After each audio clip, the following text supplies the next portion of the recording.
Hello class, आज हम पढ़ेंगे बहुबुद्धि सिद्धांत मल्टीपल इंटेलिजेंस जो कि दिया हॉवर्ड गार्डनर ने। यह एक अमेरिकी अमेरिकी मनोवैज्ञानिक थे। इनके बारे में बहुत ज़्यादा पूछा जाता है क्वेश्चन पेपर में। हर एक पेपर में इनके बारे में आएगा ही आएगा। इनकी जो बुक थी फ्रेम्स ऑफ माइंड 1983 में इन्होंने सात टाइप की बुद्धि दी, 7 प्रकार की बुद्धि थी जो एनसीईआरटी में है। और अब जो नई अपडेटेड है उसमें 8 प्रकार की बुद्धि दी है, जिसके बारे में हम आगे बात करेंगे। तो इन्होंने बोला कि अलग अलग, अभी तक एक कारक, द्विकारक, कई कारक हो रहे थे। तो इन्होंने बोला कि जो थॉमसन है उन्होंने बोला कि बुद्धि के अलग अलग कारक ने कई कारक हो सकते हैं बुद्धि के। इन्होंने बोला है कि अलग अलग लोग हैं तो सबके काम करने के तरीके अलग होंगे, जो कि इंडिविजुअल डिफरेंसेस हैं। जब प्रकार अलग है तो स्तर भी अलग होगा। कोई इंसान किसी काम को इस तरीके से कर रहा है तो कोई काम हो सकता है कि इस इंसान को घुमा के करे, उस काम को कर भी वही रहा है। वही काम, जैसे मतलब कान सीधे हाथ से पकड़ो चाहे उल्टे हाथ से पकड़ो, पकड़ेंगे कान ही, वही वाली बात है कि जब बुद्धि कोई सिंगल एंटिटी नहीं है, इसके कई सारे वो हो सकते हैं। तो इन्होंने बोला कि जब सीखने के कई तरीके हो सकते हैं तो सिखाने के भी कई प्रकार हो सकते हैं। तो इन्होंने बात करी कि सीखने और सिखाने के कई तरीके हो सकते हैं और जरूरी नहीं कि जो 7 तरीके मैं बता रहा हूँ वही है। उन्होंने 7 या 8 तरीके बुद्धि के कई प्रकार हो सकते हैं, कई तरीके हो सकते हैं, अनलिमिटेड। हॉवर्ड गार्डनर ने अभी तक लेटेस्ट थ्योरी इंटेलिजेंट की यही है। तो इन्होंने बताया, इन्होंने 8 प्रकार की बुद्धि दी है: visual, linguistic, mathematical, kinaesthetic, musical, interpersonal, intrapersonal और नेचुरलिस्टिक। तो इसके बारे में हम एक एक करके बात करते हैं।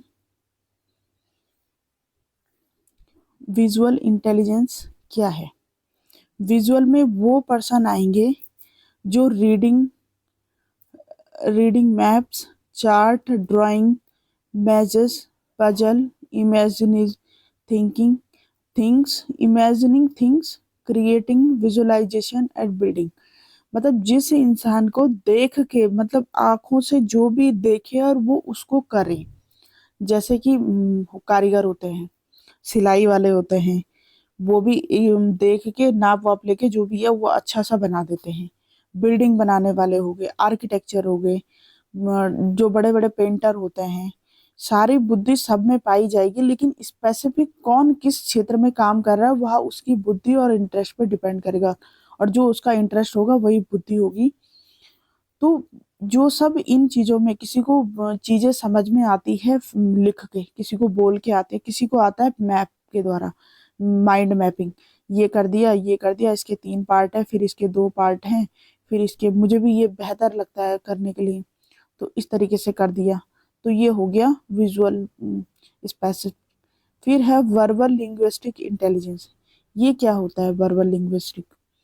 जो reading, writing, thinking, story telling, thinking, मतलब जितना भी इंसान मुंह से बोल रहा है, मुंह से बोल रहा है। जो एडवोकेट हो गए वो भी मुंह से ही बोलते हैं। एडवोकेट हो गए, टीचर्स हो गए, प्रोफेसर हो गए, जो वाद विवाद करने वाले हो गए, न्यूज एंकर हो गए, और पॉलिटिकल पार्टी के जो लीडर होते हैं वो हो गए। मतलब जितना भी बोल के जो करते हैं, सेल्समैन हो गया वो भी इसी में आएगा। सब्जी बेचने वाले हो गए, जो सेल्समैन जो हमारे दरवाजे पे आता है और हमें कुछ ना कुछ बेच के चले जाता है, तो ये भी इसमें आएगा, सेल्समैन। फिर आएगा लॉजिकल मैथमेटिकल इंटेलिजेंस। ये क्या है? मतलब जो नंबर में स्मार्ट हो, नंबर स्मार्ट मतलब जिसको नंबर का ज्यादा नॉलेज हो, एबिलिटी टू डू मैथ, जिसको मैथ्स में ज्यादा है और जो मैथ ज्यादा कर सकता है। Ability to balance and cheque book, how many to you can count your money, अपने पैसों का ज्यादा लेन देन का ख्याल रखता हो। How many you have been done a science experience, मतलब जिसको मैथमेटिकल रीजनिंग, जो साइंटिस्ट होते हैं जो इतने फॉर्मूला बनाते हैं, उस फॉर्मूले से, जैसे दूध का फॉर्मूला बना दिया, नहीं दूध का तो नहीं है फॉर्मूला, जैसे साबुन का फॉर्मूला तो किसी ना किसी ने तो बनाया ही होगा कि इसमें कितना डालना है, जिसको नाप तोल का ज्यादा मतलब वो हो, तो वो आएगा मैथमेटिकल में। फिर आता है काइनेस्थेटिक में। काइनेस्थेटिक में वो पर्सन आएंगे जो अपने बॉडी को अच्छे से मूव कर पाते हैं और उसको बैलेंस बना पाते हैं। इसमें एथलीट आएगा, मतलब जितने भी प्लेयर्स हैं दौड़ने, भागने, खेलने, कूदने वाला, उनका अपने शारीरिक जो काम करने के लिए अपने शरीर को यूज़ करे।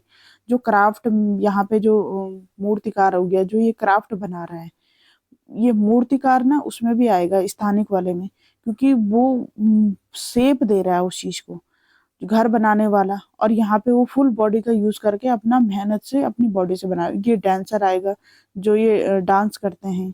फिर आएगा यूजिंग टूल्स, जितने भी ये टूल्स यूज़ करते हैं, ये आएगा। एक्टिंग वाले आएंगे, जो ये एक्टिंग करते हैं। और आपके गाँव में मैंने तो स्पेशली देखा है, मैंने भी करा है, तो जैसे पेड़ होता है ना, जो पेड़ काटने में के जो ऊपर चढ़ता है, उसमें भी ये काइनेस्थेटिक होता है कि उसको कहाँ से जाना है और कहाँ से, और इसमें ना स्थानिक बुद्धि भी पाई जाएगी, विजुअल, क्योंकि एक पेड़ से नीचे से चढ़ना है और कहाँ पे रखना है पैर और कहाँ पे रुकना है, ये चीज भी उसी को पता होगी, जिसमें ये सेंस होगा कि मैं गिर तो नहीं जाऊंगा यहाँ से।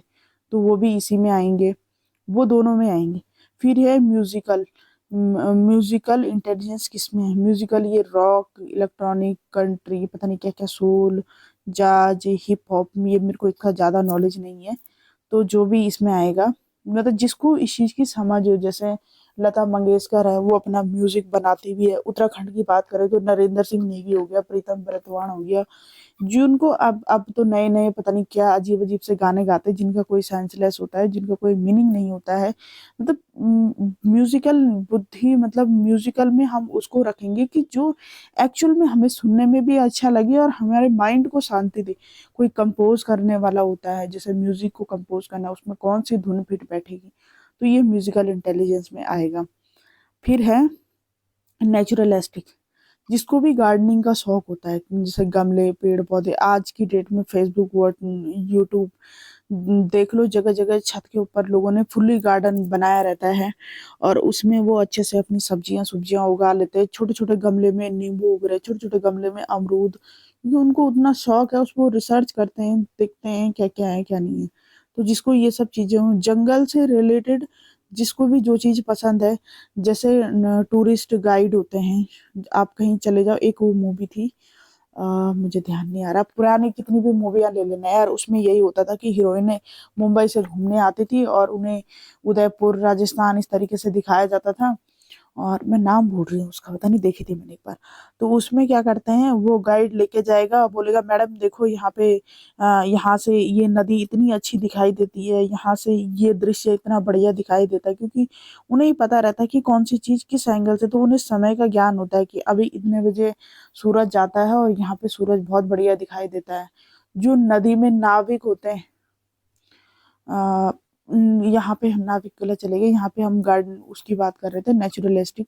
तो जिसे मेन नेचर से प्यार हो, जो प्रकृतिवादी, मतलब जिन्हें प्रकृति से प्यार हो, जो प्रकृति से रिलेटेड बातें करते हो, प्रकृति के बारे में ही ज्यादा जानना, सुनना, बोलना पसंद करते हो। अब दो चीज बचती है हमारी, अब बचती है हमारी इंटरपर्सनल और इंट्रापर्सनल। तो इस दो चीज के बारे में हम देखते हैं इस तरीके से। तो इंटरपर्सनल, दूसरे के इमोशन को समझने में मदद। जब आप कभी दुखी होते हो, जब आप अंदर से भरे पड़े होते हैं, तो आप किसी ना किसी को फोन करते हो, चाहे आपका मम्मी हो, पापा हो, बहन हो, भाई हो, वो आपके इमोशंस को समझता है, तो मतलब उसके पास इंटरपर्सनल स्किल है। और पॉजिटिव वे में लेके जाए, पता चल रहा है, आप उसको अपने इमोशन बताओ, वो आपको भड़काने लगे, मतलब आपको शांत करने का जो काम करे, उसमें ये इंटरपर्सनल स्किल होती है।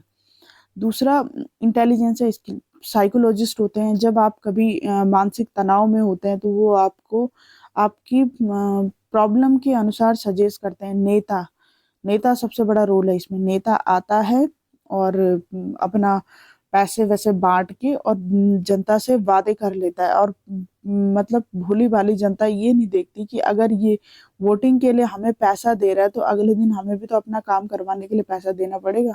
अगर पैसे मतलब यही है कि अगर आप पैसे नहीं दोगे तो हम वोट नहीं देंगे। तो नेता भी यही करेगा कि आप अब पैसे दो तो हम काम करेंगे, हम भी नहीं करेंगे बगैर किसी चीज के आपका काम। यही उनका सिलेबस है और यही वो करते हैं। फिर है सामाजिक कार्यकर्ता, सोशल वर्कर। सोशल वर्कर को पता होता है, ये जरूरी नहीं है कि नेगेटिवली ही चले, कुछ नेता बहुत अच्छे भी होते हैं। तो सामाजिक कार्यकर्ता जो समाज के हित में काम करते हैं, उनमें भी ये स्किल होती है, क्योंकि वो दूसरे के दुख दर्द को समझते हैं। अभी मैंने क्या, मतलब बहुत टाइम से चल रहा है कि जो फेसबुक में हो गया, वो साइट होगी सोशल नेटवर्किंग, उसमें क्या करते हैं कि किसी भी नदी में चले जाते हैं और उनका पूरा उनका पूरा एक ग्रुप होता है और ग्रुप में जाते हैं और उस नदी की सफाई कर लेते हैं। तो उनको क्या होता है, उस नदी को देख के पेन होता है कि यार ये नदी ना पूरी खराब है, तो उसको समझ रहे हैं, उसका दुख दर्द समझ रहे हैं।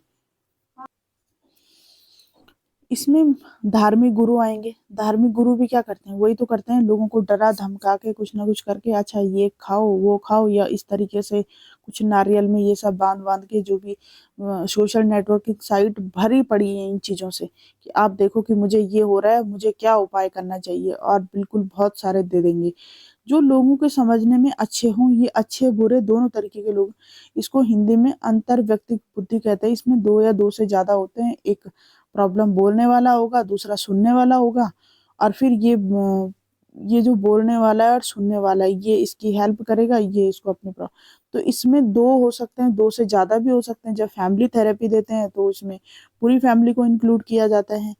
इसमें आप ना यही याद रखना कि इसमें दो से ज्यादा, सिंगल में ये काम करेगा ही नहीं। इंटरपर्सनल इंटर का इंटरफेयर होता है ना, तो ई आर और आर ए का फर्क है। इंटरपर्सनल है तो इंटरफेयर ही करेगा, चाहे वो पॉजिटिव हो चाहे नेगेटिव हो। इसमें टीचर्स भी आ जाएंगे, टीचर्स भी पूरी क्लास को समझ लेता है कि बच्चा क्या चाह रहा है और क्या नहीं। साइकोथेरेपिस्ट आ जाएंगे इसमें, सेल्समैन आ जाएंगे, उनको भी पता होता है कि सामने वाले की, अच्छा एक चीज आपने नोट की होगी, जब जब भी आप दुकान पे खरीदने जाओ ना, तो दुकानदार उसी को ज्यादा टाइम देता है। दुकानदार किसी किसी उसको ना कस्टमर को टाइम ही नहीं देता, क्योंकि वो पहले भाप जाता है कि ये लेगा कि नहीं लेगा। उसको ज्यादा टाइम देता है क्योंकि उसे पता है कि ये लेगा ही लेगा। तो उनके पास ये बुद्धि अच्छे से होती है। फिर है जो इंट्रापर्सनल है, ये स्वयं को समझने में अच्छे होते हैं। उनको दुनियादारी से कोई मतलब नहीं होता, वो स्वयं को समझने में ज्यादा, जैसे मैं कौन हूँ, क्या अर्थ है इस चीज का, मेरा दुनिया में हमारा वजूद क्या है, आत्मा क्या है, परमात्मा क्या है, सन्यास क्या है, मतलब सुख किसे बोलते हैं, जो ऐसे ऐसे क्वेश्चन में जो अपनी जिज्ञासा को शांत करने के लिए, जिज्ञासा को शांत करते हैं, उसमें रिसर्च करते हैं, या फिर कोई भी हो सकते हैं जो अपने ऊपर काम करें। मतलब इसमें दार्शनिक आ जाएंगे, जितने भी दार्शनिक होते हैं, जिन्होंने जितने भी दर्शन दिए हैं, तो जितने भी दर्शन दिए वो सब यही थे जो दार्शनिक थे, फिलोसोफर। उनके क्वेश्चन ही यही होते हैं कि आत्मा क्या है, परमात्मा क्या है, सत्य क्या है, असत्य क्या है। आदर्शवाद को ले लो, उसमें वो बोलता है जो चीज है वो है, नश्वर है, सत्य नश्वर है, सत्य मिटाया नहीं जा सकता, उसे तोड़ा नहीं जा सकता, मरोड़ा नहीं जा सकता। प्रकृतिवादी क्या बोलते हैं, जो सामने है, जो हमें दिख रहा है वही सत्य है, यथार्थवाद। प्रकृतिवादी क्या बोलते हैं, प्रकृति में छोड़ दो बच्चे को, उसमें अपने आप ग्रो कर लेगा, तो आप उसे इंटरफेयर मत करो बच्चे को, वो प्रकृति में रह के खुद सीख जाएगा, खुद के एक्सपीरियंस से सब कुछ सीख जाएगा। यथार्थवाद क्या बोलता है, जो है वही सत्य है, पदार्थ ही सच है, पदार्थ के अलावा और कोई सच नहीं है। जबकि आदर्शवाद बोलते हैं कि पदार्थ नश्वर है, एक दिन नष्ट हो जाएगा, हमारी आत्मा सत्य है, वो कभी नष्ट नहीं होगी। तो इस तरीके से दार्शनिक जो होते हैं। फिर कबीरदास, इन्होंने भी बहुत बात करी। बुद्ध आ गया, सुकरात हो गया, अरस्तु हो गया, इसमें महावीर जैन हो गए, जिन्होंने, महावीर जैन और बुद्ध, इन्होंने गृह त्याग कर दिया था अपने क्वेश्चंस का आंसर के लिए। फिर इनको ज्ञान की प्राप्ति हुई। खुद की आइडेंटिटी को समझना, या स्पिरिचुअली इंक्लाइंड पीपल जो मेडिटेशंस में ज्यादा बिलीव करते हैं, मेडिटेशन वैसे सबको करना चाहिए अपने माइंड की पीस के लिए। तो ये है हॉवर्ड गार्डनर की थ्योरी। आपको कैसा लगा आप मुझे जरूर बताएं, ताकि मैं और अच्छे तरीके से करूं। और लाइक, सब्सक्राइब, कमेंट, आप शेयर जो भी आपको लगे आप कर लेना। Thank you so much.